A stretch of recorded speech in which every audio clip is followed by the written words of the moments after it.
Van needed that money. My daughter needed that money, okay? Not in September, but today. Okay, see, I'm poor, Darius, okay? And poor people don't have time for investments because poor people are too busy trying not to be poor, okay? I need to eat today, not in September. And this perfectly sums up a critical reason why the poor stay poor. Everything worked out for Ern in the end because of his great friend, but this usually isn't the case in the real world. When someone is barely scraping by, they often won't have the time to wait for a long-term investment to bear fruit, meaning that they often have to pass up long-term opportunities for short-term gain. But that's not to say that someone poor is doomed to stay poor forever. Based on the ending of the show, it seems that Atlanta is trying to show that, with a lot of hard work and a stroke of serendipity, it's possible to make financial progress no matter who you are. So this statement is very true. It is very hard to maneuver outside of poverty while impoverished. Also, the cyclical nature of poverty makes it even harder to get out of unless you are working even harder and get lucky. However, this isn't the whole story, especially with Black people living in America. I will attempt to survey the history of poverty absent in the video shown earlier.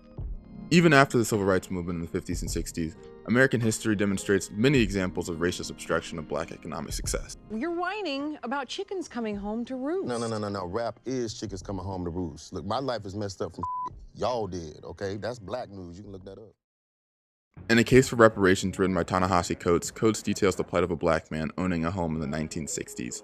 In 1961, Ross and his wife bought a house in North Lawndale. North Lawndale had long been a predominantly Jewish neighborhood, but a handful of middle-class African Americans had lived there starting in the 40s. North Lawndale's Jewish People's Institute actively encouraged Blacks to move into the neighborhood, seeking to make it a pilot community for interracial living.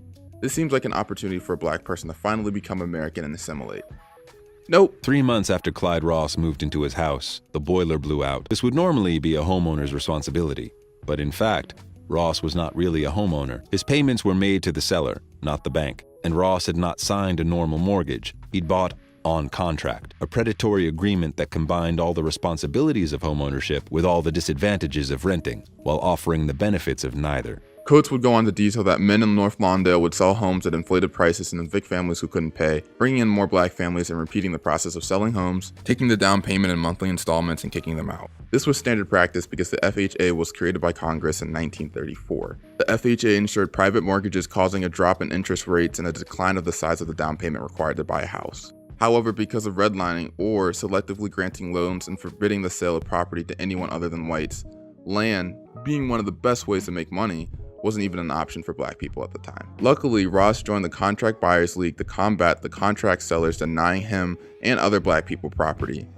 He was able to keep his house. Though many got to keep their homes as a result of joining the Contract Buyers League, a lot more didn't. For every Clyde Ross, for every other Black homeowner, there was thousands many more who could not have their homes. If Black people could freely obtain land, keep it, and retain wealth, we wouldn't see nearly as much inequity. Other examples to limit Black economic growth were the Jim Crow laws. They were laws to legally separate white and Black people that led to Black people being placed in substandard facilities and receiving inferior treatment. Stay here? No.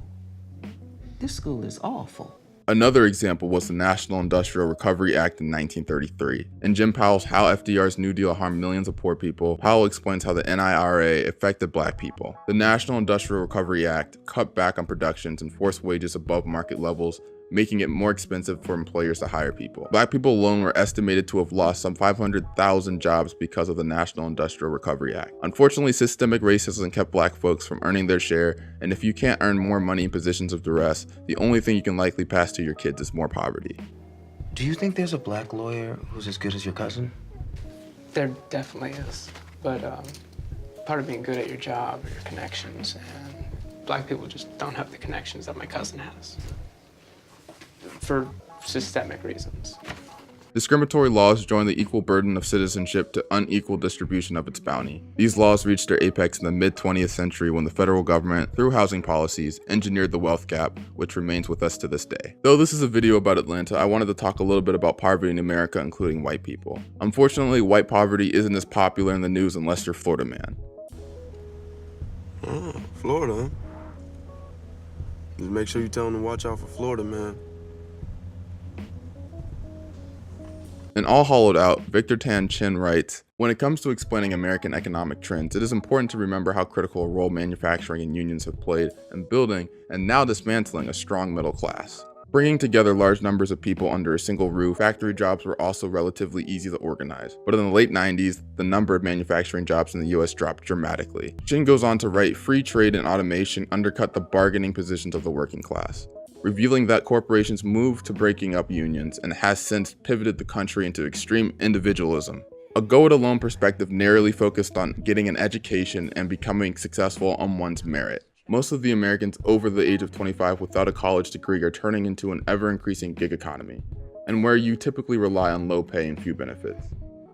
Poor people have increasingly less chances of getting jobs with stability and thus financial progress. The nature of poverty in America has always been disenfranchisement. My life is messed up from y'all did. Not just because poor people can't spend right now, but because poor people often do work hard, but the promise of a better future is only for some and not everyone.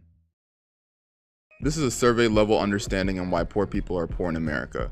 I don't believe we are in the situation we are now just because of the events talked about earlier, but because of the consequences of a myriad of events in America's past from government intervention or lack thereof. There are a surplus of reasons why poor people have landed in the spot they are in, and because of the wealth gap, can't get out of.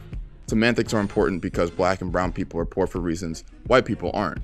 So what do we do now? We break up Amazon before Jeff eats America. No, but seriously. A big issue is with the lack of listening and action within those with power. Understand, learn history, and be empathetic. Vote or write for social and government reform that leads towards wealth redistribution. Big corporations don't seem to want to pay people at the bottom at all. Unionize for better pay. Document patterns show that the wealth gap could be closed if we reduce inequity. Government intervention is key. Making the government work for us could help alleviate the gap. Things like flat taxes and the closing of tax loopholes is a start. Taking those funds and taking it into welfare reform and jobs for people would help earnings for everyone. The issue of poverty in America is a systemic issue, not because of individual laziness, neglect. Poor people did not choose to be poor. Or we can just burn the thing to the ground and start over.